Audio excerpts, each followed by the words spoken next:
Kenapa Lampung kok banyak sapi? Yang pertama adalah budaya.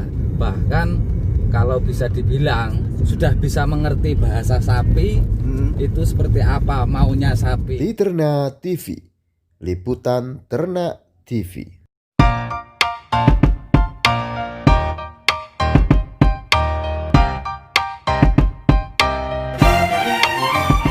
Assalamualaikum warahmatullahi wabarakatuh. Halo semua. Saat ini jam 11 malam tanggal 22 Juni 2020. Saya sedang melakukan perjalanan.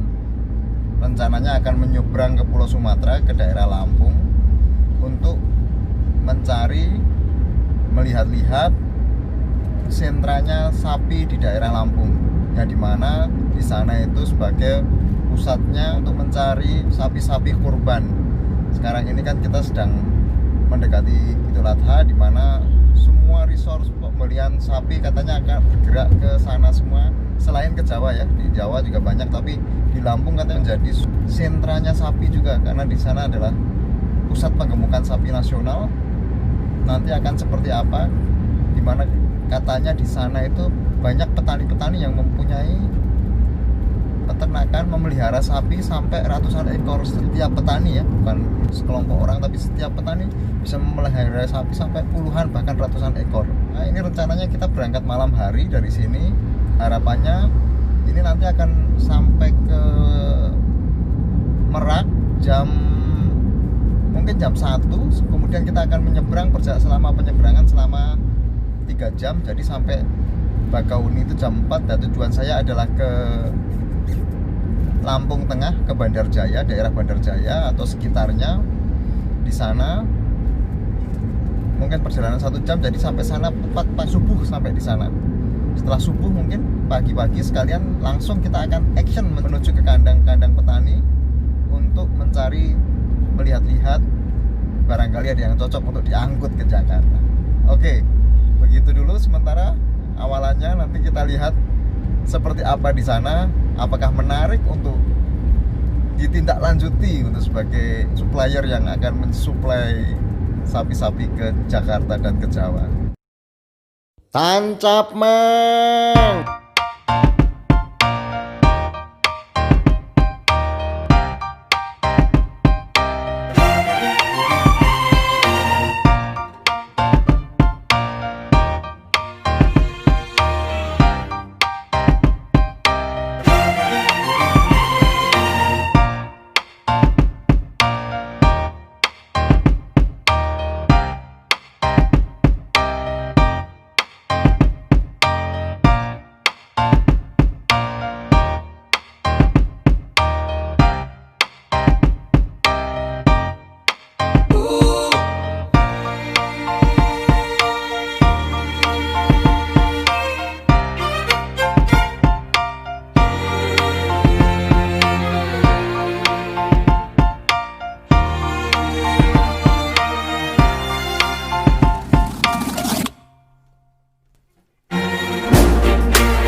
Lampung.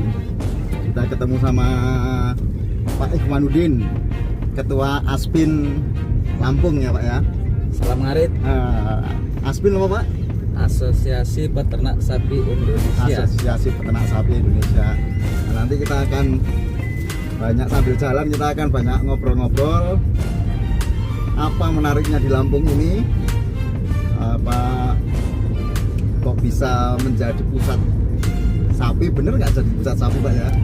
Benar, untuk Lampung ini wacana menjadi lumbung peternakan sapi Indonesia, khususnya untuk sapi kelas potong, sapi penggemukan. Tuh. Karena apa? Di sini sudah menjadi budaya yang pertama. Kenapa Lampung kok banyak sapi? Yang pertama adalah budaya. Dari nenek moyang secara turun menurun sudah terbiasa memelihara sapi. Yang kedua, sumber daya manusianya memang sudah secara pendidikan mungkin otodidak ya, tapi sangat terlatih dan sangat mengerti bagaimana kebutuhan sapi seperti apa, perlakuan sapi seperti apa. Bahkan kalau bisa dibilang sudah bisa mengerti bahasa sapi itu seperti apa maunya sapi gitu. Yang ketiga, kenapa Lampung menjadi lumbung peternakan sapi di Indonesia adalah surganya pakan sapi. Surganya pakan sapi. Surganya pakan sapi. Kenapa dibilang surganya pakan sapi? Karena begitu banyak limbah-limbah produksi, limbah-limbah dari company-company seperti limbah sawit, limbah singkong, limbah nanas, itu di sini dijadikan bahan alternatif pakan untuk sapi gitu. Jadi sangat memungkinkan di sini tuh biaya pakan sama keuntungan sapi masih bisa kita timbang, kita olah-olah hingga menjadi satu keuntungan. Terus yang keempat, kenapa kok Lampung ini sangat tepat menjadi lumbung peternakan sapi di Indonesia adalah letak strategisnya. Begitu di tengah, saya bilang di tengah. Lampung adalah Sumatera Selatan bagian paling selatan.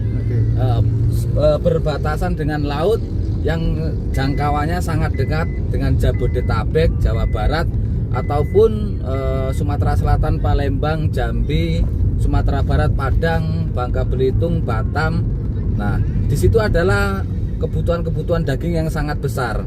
Letaknya Lampung sangat strategis untuk kirim ke Jakarta, ke DKI, ke Jabodetabek sangat dekat. Begitu juga kirim, memang letaknya sangat strategis. Makanya di Lampung ini adalah lumbung peternakan sapi. Itu kira-kira berarti sudah sejak dari dulu ya? Sudah. Tapi dicanangkan sama pemerintah secara resmi kapan itu Pak Iwan? Kurang lebih 2 mingguan terakhir atau 3 mingguan terakhir itu.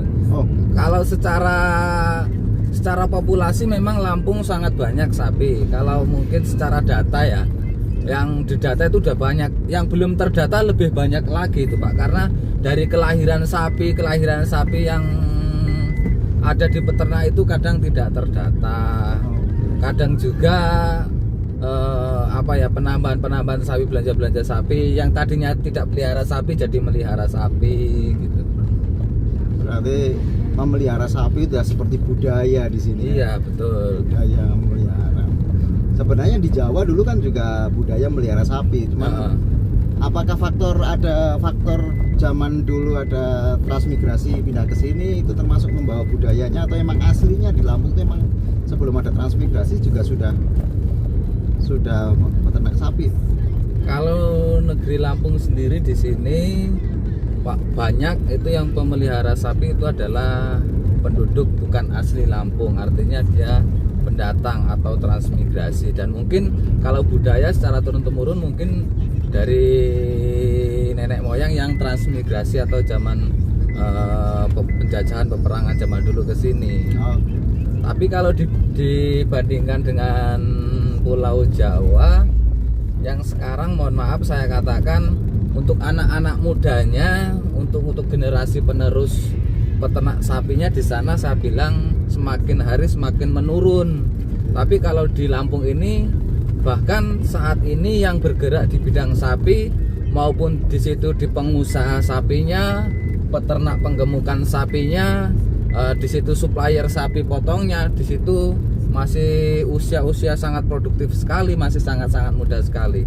Karena mungkin kalau di Jawa secara keuntungan mungkin secara margin dibilang oleh para pemuda-pemuda atau usia produktif di Jawa itu sangat sedikit karena di sana mahalnya biaya pakan sapi. Akhirnya nggak menarik, usaha sapi di Jawa itu semakin hari semakin tidak menarik dan semakin tidak dilirik oleh para pemuda di sana. Sedangkan di Lampung sini banyak contoh-contoh yang sudah sukses di bidang sapi dan itu menjadi salah satu inspirasi para pemuda Lampung sini ikut mengembangkan peternak sapi, penggemukan sapi atau pengirim sapi. Jadi emang dari sisi ekonomisnya lebih menarik kalau di sini karena tadi faktor pakannya yang mudah, karena yang di sini mungkin di Jawa harganya bisa mahal, misalnya kayak onggok misalnya, itu harganya bisa kalau di kiloin bisa 2.500 kilo. Kalau di sini mungkin berapa kira-kira Pak? Di sini onggok kurang lebih di kisaran 1.000 sampai 1.500. Itu yang udah kering ya? Iya. Artinya jauh sekali biayanya. Bahkan mungkin kalau kita keliling-keliling ada juga yang onggok sebenarnya kayak nggak dipakai, kayak dibuang gitu ya? Iya, betul. Makanya kalau benar-benar manfaatkan limbah di sini memang menjadi sangat efisien kalau peternak sapi di Lampung ini. Di samping itu mungkin karena lahannya besar-besar kali di sini ya Pak Iwan. Iya betul. Untuk rumput mungkin bisa dilihat di sekeliling perjalanan kita itu banyak rumput, banyak itu. Jadi untuk memelihara sapi nggak begitu sulit. Untuk segi pakan, surganya pakan, hijauannya cukup. Untuk limbah pabrik seperti kulit singkong, kulit nanas, onggok singkong di sini sangat mudah ditemui. Berarti kalau kemarin dapat info-info Pak Iwan untuk di sini tuh kalau dianggap peternak sapi tuh rata-rata memiliki sapi berapa tuh? Kalau untuk yang di sini dikatakan peternak sapi, peternak itu dikatakan adalah petani ternaknya, artinya di situ di tingkat paling ujungnya sendiri. Itu minimal satu orang punya 3 atau 4 setiap rumah. Nah kalau dikatakan sudah dia peternak yang modern semi ke penggemukan, itu paling tidak 10 sampai 20. Terus ada lagi tingkatan lagi yang sudah dia mulai ke pengirim atau supplier ke RPH, itu bisa jadi 50 sampai 100 ekor gitu. Dan itu banyak ditemuin di sini. Banyak ditemuin di nggak 1-2, bukan hitungan jari. Bukan hitungan jari. Ya, dari betul. satu kelurahan mungkin ada puluhan orang Bisa punya, jadi iya. Gitu. Oke, ini kita habis ini sambil keliling-keliling ya, maksudnya kita mau diajak kemana nih Pak Iwan? Ini mau lihat yang spek kurban dulu nih, ke mitra kita. Mitra peternak sapi kita, kita lihat yang khusus spek korban, yang bobotan di angka 350, 400 sampai 450. Nanti kita acak-acak tuh di kandang tuh, kita pilih-pilih tuh yang mana tuh kan, yang mana yang suka, mana yang tidak. Ya. Jadi boleh diinfokan Pak Iwan, kira-kira kalau bedanya antara yang spek kurban sama penggemukan itu apa? Kalau yang penggemukan rata-rata bobot di atas 500 sampai 600 khusus simental dan limosin. Nah, kalau spek korban itu karena dihitung harga, biasanya orang beli korban itu dengan harga 18 juta, 19 juta, 20. Itu kita speknya masuk korban di angka bobotan 400 sampai 450, 350 sampai 400.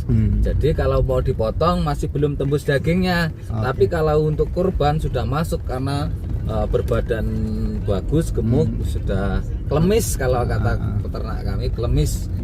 Jogroknya udah dapat. Jogroknya udah dapat, umurnya sudah cukup.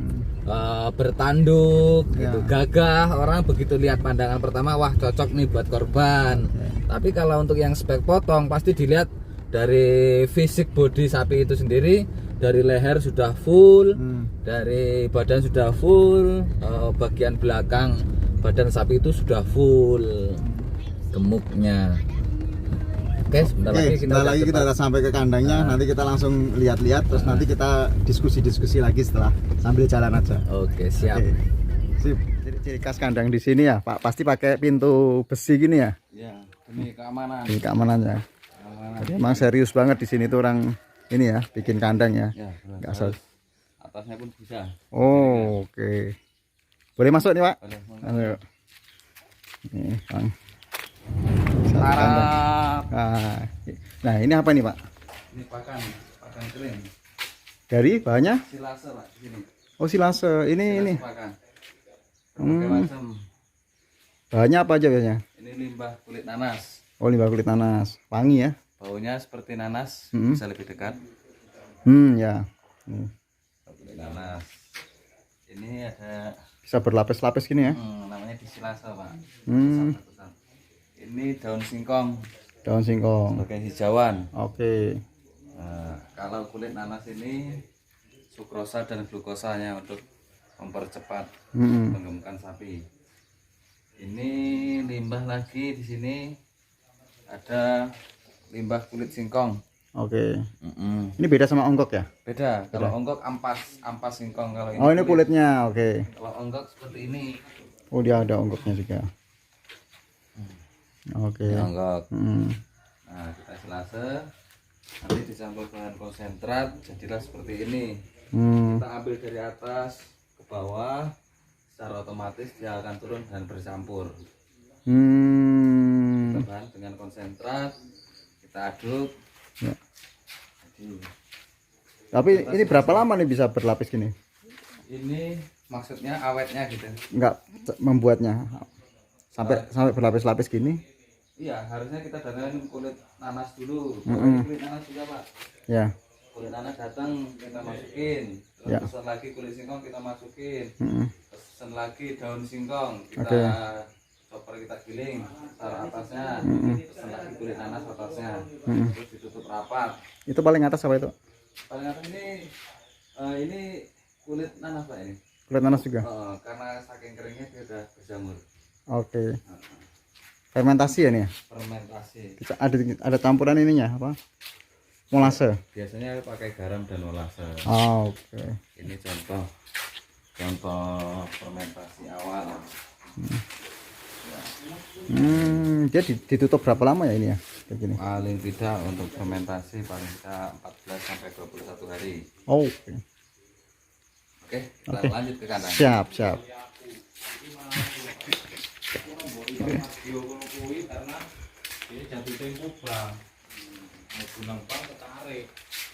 Itu sasaran tuan. Wah, ini sapi-sapinya nih ya, kasih pakan bergizi tadi. Ini jadinya pakannya seperti ini ya. Ini yang udah dicampur konsentrat ya? Sudah. Ini konsentrat dan dedak, warnanya bisa dilihat. Oke. Ini daun singkongnya ada bercampur-campur. Bisa lihat ini, Pak, masuk. Ya. Wah, sapinya.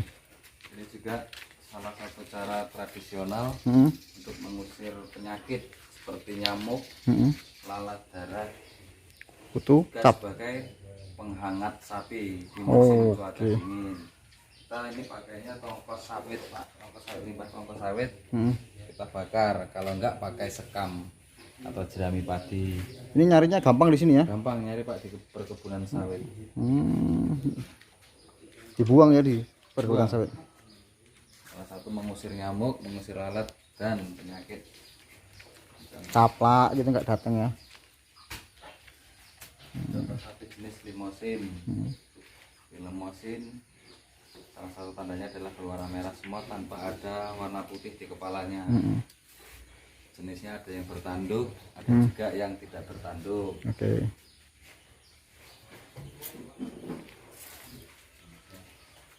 mandi aja ini Pak. Iya, harusnya dimandikan dulu nih.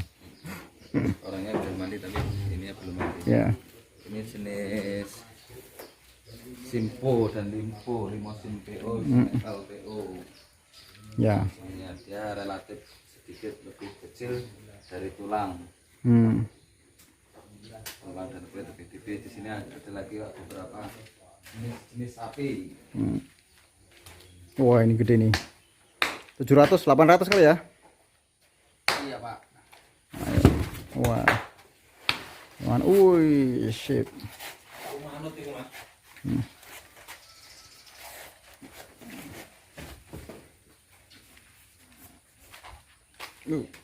Apa? Oke. Ini sering dikatakan orang jenis Marlboro. Marlboro. Ini simental. Pantotnya juga oke. Wah, dapat sekilo. Waduh.